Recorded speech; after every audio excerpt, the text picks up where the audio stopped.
Selamat pagi anak-anak. Shalom.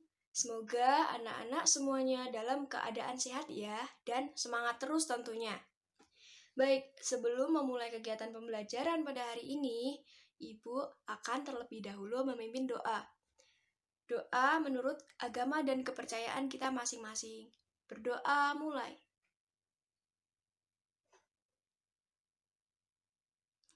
Berdoa selesai. Nah, sebelum memulai pembelajaran, Ibu akan memperkenalkan diri terlebih dahulu. Perkenalkan, nama Ibu Olin. O-L-I-N-E. Olin. Nah, pada pembelajaran kali ini kita akan belajar tema 2, subtema 1, pembelajaran 5. Pada pembelajaran 5, kita akan belajar 2 muatan, yaitu muatan Bahasa Indonesia dan muatan PPKN. Nah, yang pertama, kita akan membahas muatan pelajaran Bahasa Indonesia, yaitu mengidentifikasi sifat-sifat benda melalui pengamatan kita. Yuk, kita perhatikan. Nah, di sini ada percakapan antara balon dan perahu. Nanti anak-anak semua dapat mengetahui sifat-sifat benda melalui percakapan berikut. Yuk, mari kita baca. Perahu, bagaimana cara kamu berlayar? Dengan bantuan angin balon. Angin? Apa itu angin? Angin itu udara yang bergerak. Kalau kamu, mengapa kamu bisa menggelembung balon? Karena di dalam perutku juga ada udara perahu. Ketika udara ditiupkan, aku dapat menggelembung. Berarti sama-sama berguna bagi kita. Nah, percakapan antara balon dan perahu adalah membahas tentang udara. Udara ada 2 macam. Yang pertama, udara yang kita hirup. Itu disebut oksigen. Dan yang kedua, udara yang kita keluarkan. Disebut karbon dioksida. Perahu bisa berlayar karena angin. Dan angin adalah udara yang bergerak. Dan udara itu adalah salah satu sifat benda gas. Nah, anak-anak semuanya, kalian dapat melakukan percobaan ini untuk membuktikan dan mengetahui sifat dari benda gas. Caranya mudah. Kalian boleh meminta bantuan orang tua, kakak, atau saudara di rumah. Yang pertama, kalian harus menyiapkan alat dan bahan yang diperlukan, yaitu yang pertama balon, yang kedua kantong plastik bening. Lalu kalian harus mengikuti langkah-langkah kerjanya, yaitu yang pertama, tiuplah balon sampai menggelembung. Kemudian, ikat mulut balon dengan karet. Yang kedua, tiuplah balon plastik sampai menggelembung. Selanjutnya, ikat mulut plastik dengan karet. Lalu yang terakhir, amati bentuk balon dan kantong plastik tersebut. Bagaimanakah bentuk balon dan kantong plastik? Apa kesimpulannya? Kesimpulannya, balon dan plastik adalah benda padat. Balon dan plastik, jika ditiup, akan menggelembung. Dan di dalamnya ada gas atau udara. Sifat benda gas adalah bentuknya berubah-ubah sesuai bentuk wadah atau tempatnya. Benda gas jika dipindah tempat, maka bentuknya akan berubah seperti tempatnya.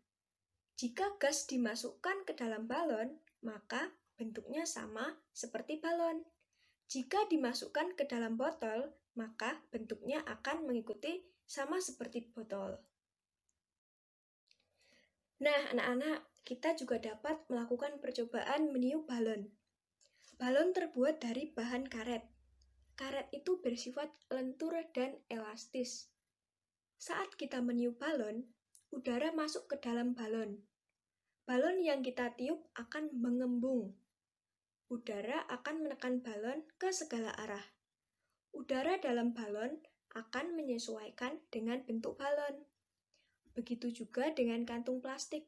Artinya, udara akan selalu mengikuti bentuk wadahnya. Nah, anak-anak, setelah kita belajar tentang sifat-sifat benda, selanjutnya Ibu akan mengirimkan pekerjaan melalui grup WA.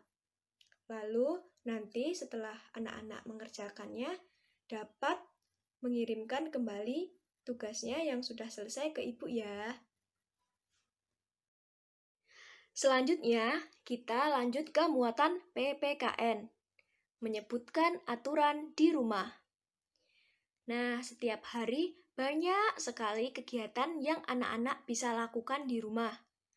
Dan dari setiap kegiatan itu pasti ada aturannya agar kegiatan di rumah dapat berjalan dengan baik. Contohnya, peraturan yang ada di rumah, misalnya bangun pagi pukul 5. Setelah bangun, merapikan tempat tidur. Selalu meminta izin jika ingin bepergian kemanapun. Dalam bermain, tidak boleh lupa waktu. Setelah makan, harus membersihkan meja dan mencuci piring. Mengerjakan PR, sore hari membantu pekerjaan orang tua. Belajar pukul 7 dan tidur pukul 9. Nah, aturan di setiap rumah itu berbeda-beda. Mungkin masih banyak lagi aturan yang belum Ibu sebutkan. Nah, anak-anak, di sini juga ada hal-hal yang perlu dilakukan dan tidak boleh dilakukan. Yang perlu dilakukan antara lain membantu ayah dan ibu, mengerjakan PR, dan meminta izin bila ingin bepergian kemanapun. Ada juga hal-hal yang tidak boleh dilakukan, yaitu menonton televisi sampai larut malam, bermain dengan curang, dan tidak mengerjakan PR. Itu jangan dilakukan ya, anak-anak. Nah, anak-anak, apa sih sebenarnya fungsi dari dibuatnya peraturan? Jadi, fungsi dibuatnya peraturan itu agar kita dapat lebih disiplin, lebih baik, dan lebih sopan, serta dapat menanamkan kebiasaan yang baik di lingkungan rumah. Nah, setelah kita belajar muatan PPKN ini, Ibu akan memberi penugasan yang akan Ibu kirimkan melalui WhatsApp group. Nanti di situ anak-anak dapat mengerjakan di lembar kerja dan setelah selesai dapat mengirimkan kembali ke Ibu melalui WhatsApp group atau chat pribadi. Baik, selanjutnya Ibu akan mengulas kembali apa saja sih pelajaran yang sudah kita pelajari hari ini. Yang pertama, dari muatan bahasa Indonesia, kita belajar mengidentifikasi sifat-sifat benda melalui pengamatan. Dan dari muatan PPKN, kita belajar untuk dapat menyebutkan peraturan yang ada di rumah. Nah, untuk pembelajaran pagi hari ini, Ibu cukupkan sampai di sini. Kita akan berjumpa lagi di pertemuan selanjutnya. Baik, untuk mengakhiri pembelajaran pada hari ini, Ibu akan menutupnya dengan doa. Marilah kita berdoa menurut agama dan kepercayaan masing-masing. Berdoa mulai.